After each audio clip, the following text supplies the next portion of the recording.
number 3 in my occasional series of videos with me talking about music that had some significance for me. So, back to my teenage years, which spanned the late 60s into the early 70s. 60s, swinging 60s, never swung for me. Summer of Love was a distant dream of somewhere far away called California or something similar to that. No, my teenage years were quite sheltered, quite conservative with a small c. My parents would take me out to concerts occasionally. We'd go to the Philharmonic Hall in Liverpool and see acts like the Spinners and Jackie and Bridie, who were folk acts. Folk music, yeah, alright. That's where I first came across it and where I first started a love of it.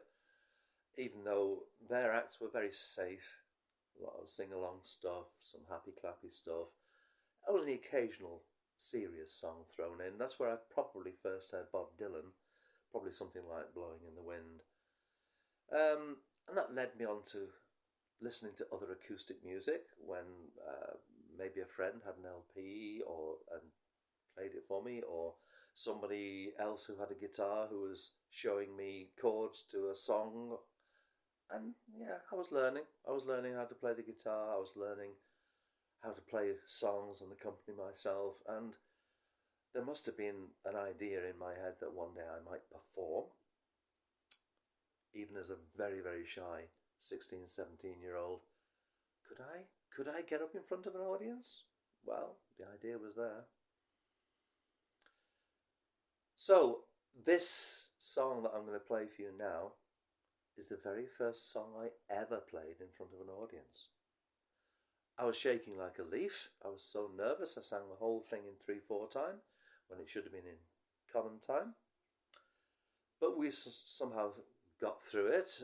Me and my guitar and somebody who was there for moral support singing along. This all happened in the summer of 1972, in between school and college times, when I was working on a summer job in a holiday home down in Eastbourne.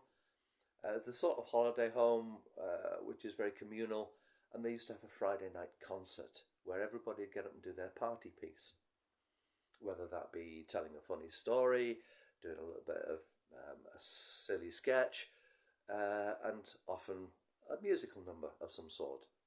And I thought, I'm going to have a go.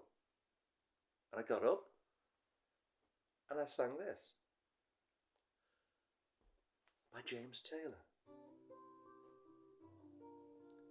None of that fancy guitar work, I just strummed the chords badly.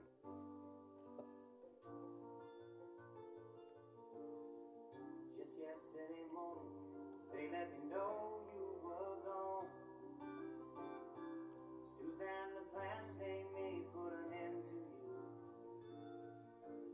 I walked out this morning and I wrote down this song.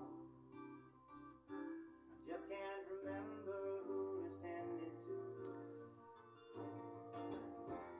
I've seen fire and I've seen. Now, one of the things about this song is the lyrics. They're poetic. They say a little bit more than a lot of the pop songs that I've dined out on for the last decade, really, nearly. There were words here that made me think, yeah, that's a little bit deeper, there's a little bit more going on there. And I suppose from then on, lyrics have always been an important part of a good quality song for me. It doesn't mean I can't enjoy something which is just pop, simple pop music, but I do like a really good lyric. I like that extra level of depth you get.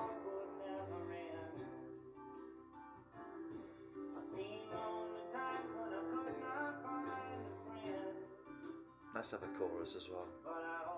It's always nice when somebody in the audience can sing along with you. Apart from for anything else, it shows they're paying attention. James Taylor. There were others at the time that I was listening to, and just developed my love of the craft of the singer-songwriter. I'm talking about people like Joni Mitchell in particular, Paul Simon, and and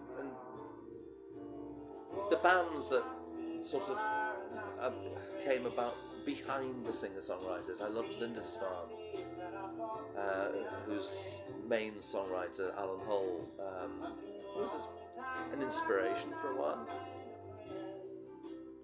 And then I discovered other music because of this. I'll come to that later, another time. But here we go. This was the start of 50 years now of standing up in front of an audience and singing. 'Cause I still do it. So, thank you to James Taylor for this song. And thank you to many, many more singer-songwriters since who have inspired as well as entertained.